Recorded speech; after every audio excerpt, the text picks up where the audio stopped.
Days of Our Lives comes in at number 7 in my soap opera rankings for July 2022. And I know what some of you are thinking. This seems a little high for Days of Our Lives, and I agree completely, honestly. It is probably high for Days of Our Lives in this rankings. This is the highest Days has been in my rankings since like when I first started this. This October and November was the only time Days wasn't the lowest or close to the lowest in my rankings. But how the soaps have fallen over not just July, but the past few months is that the bottom 5 of my rankings are just the worst soap operas going on right now. The writing on all of them is just all really bad. So really, Days being in 7th place kind of just means it's the best of the worst 5. And I know I said that I wasn't going to include Beyond Salem in the Days of Our Lives rankings. I said that in the Beyond Salem video because I really enjoyed Beyond Salem too. And I'm not counting that in the rankings. However, I do feel like that spinoff gave me a more positive impression of Days despite the main show having god-awful writing still. The writing on Days is still so bad. And I don't see it getting better. I don't see Ron getting better. We are stuck with the version of Ron that always happens on his shows, where he eventually gets burnt out, starts repeating everything, starts taking things way too far, and now that he's destroying characters like Lucas, I can't support him even a little bit. I would prefer them to keep Ron on Beyond Salem for more chapters, but give us a new writer on Days, because Days needs something. The writing isn't working. However, it's not boring like a lot of the shows at the bottom, and there's at least some things I look forward to. There's also some romance on Days, which you don't find on some of the other shows in my bottom, like General Hospital and Emmerdale. And I still feel like at least Days tries to not be boring. They try to give something, even though it's constantly over the top, like we have the governor pardoning a bunch of inmates in Salem, some of the worst villains getting out, and I don't like the Dr. Rolf recast, and I don't know what ridiculousness they're going for with Rolf. Orpheus, of course, trying to get revenge on John, Marlena, Steve, Kayla. I don't hate it, but it's ridiculous. Like, Ron's just gonna keep giving us ridiculous, over-the-top stories because nobody seems to want to ground him on that show. Before we get to some of the positives, I have to talk about the Lucas, Sammy, EJ shit. And probably piss off Ijami fans in the process, but I don't give a damn. Ijami will always be a hot mess that started with a rape. And I will never get behind the rape mance that is EJ and Sammy because of the way it started, because EJ raped Sammy, and all Ijami fans try and play that off or try to forget about it. But it happened, and I can never support that. So the throwing of Lucas under the bus, on one hand, Lucas fans, and I'm a Lucas fan, are very upset with it because it like regressed his character from growing over the years. But he used to be a schemer, and he's always had alcohol problems. So I don't completely hate it. I more hate the fact that they have Lucas in the Who Killed Abby shit as one of the main suspects. I think if they continue to just write around Sammy's comings and goings, it does nothing for the characters of Lucas and EJ. It further destroys both of them from gaining any real momentum. And they did throw Lucas under the bus, and they did mischaracterize Lucas a lot, so the fans have every reason to be pissed at the writing for Lucas. Lucas's character has been assassinated by bad writing, while it also does nothing for EJ and Sammy to further their characters along. I mean, I like Sammy leaving, dumping both of them, going out on her own. She needs to find somebody new. I hope if she returns, is not in EJ's orbit. But I do wish that they would actually take some time to try and heal the character of Lucas, but I don't see it happening because this show never wants to do that for characters like Lucas, which I don't understand.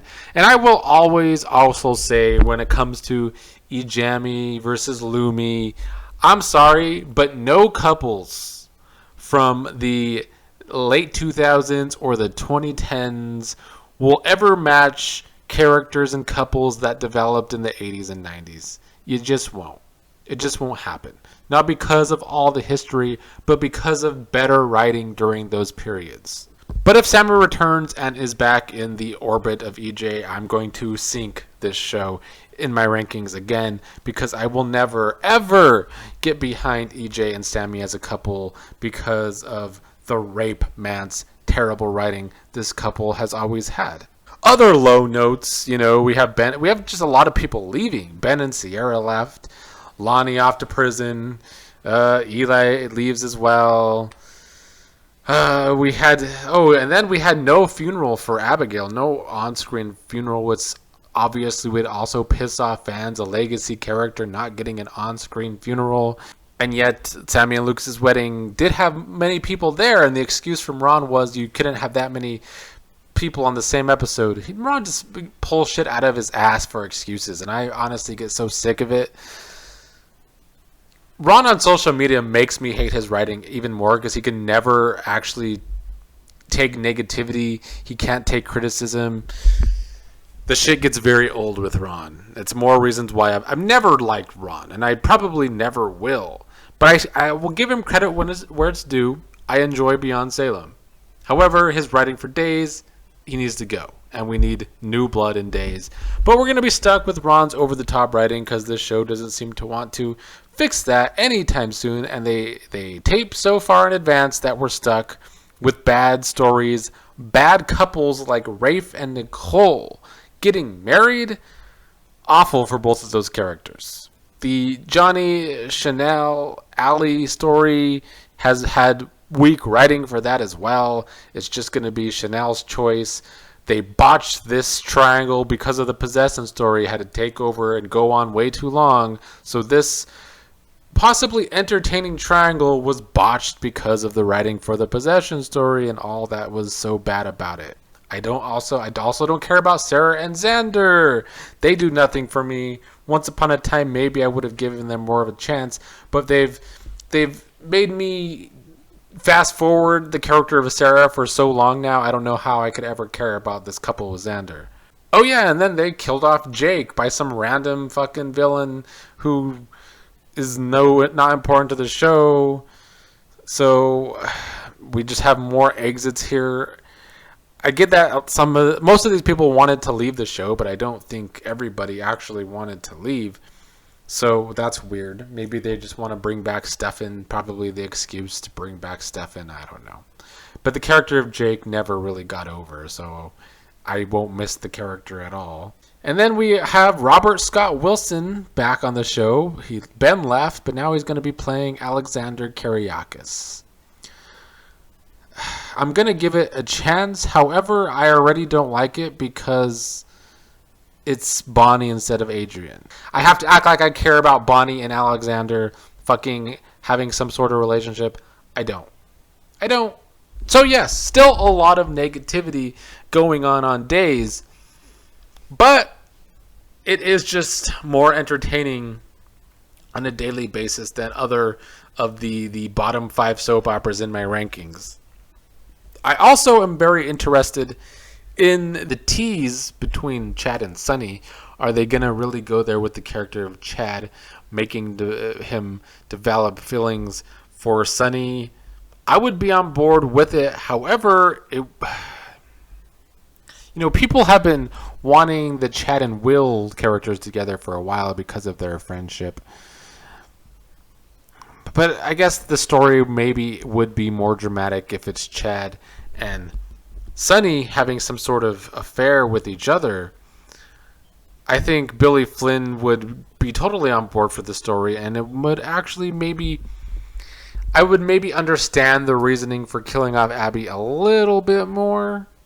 I'll never understand it. Never mind. I'll never understand why they had to go and kill it off. But it would kind of make sense as to why, if they're really going to go there with this story between Chad and Sunny.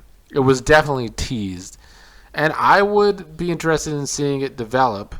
And I think it would cause some interesting dynamics because of the Will and Chad friendship for all of these years. So I don't hate that tease. I also already love the character of Jada. I like that she has a lot of personality, something they never wanted to really give to Lonnie. So I'm all for this character of Jada being Marcus Hunter's daughter, and they're teasing Jada and Eric, and that's another couple that I think I could be on board for.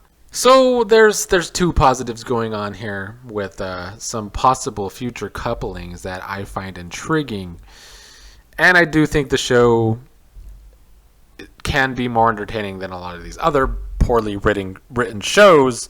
I just wish they could tell more normal stories. That Ron needs to just be brought back down to earth for a while. Give me some normal stories on days. Why does everything have to be so over the top? Like, all of these villains just getting pardons for some big ragtag team of villain story. It's too much. It's too much. Most of Ron's stories are just too much. Somebody ground the guy.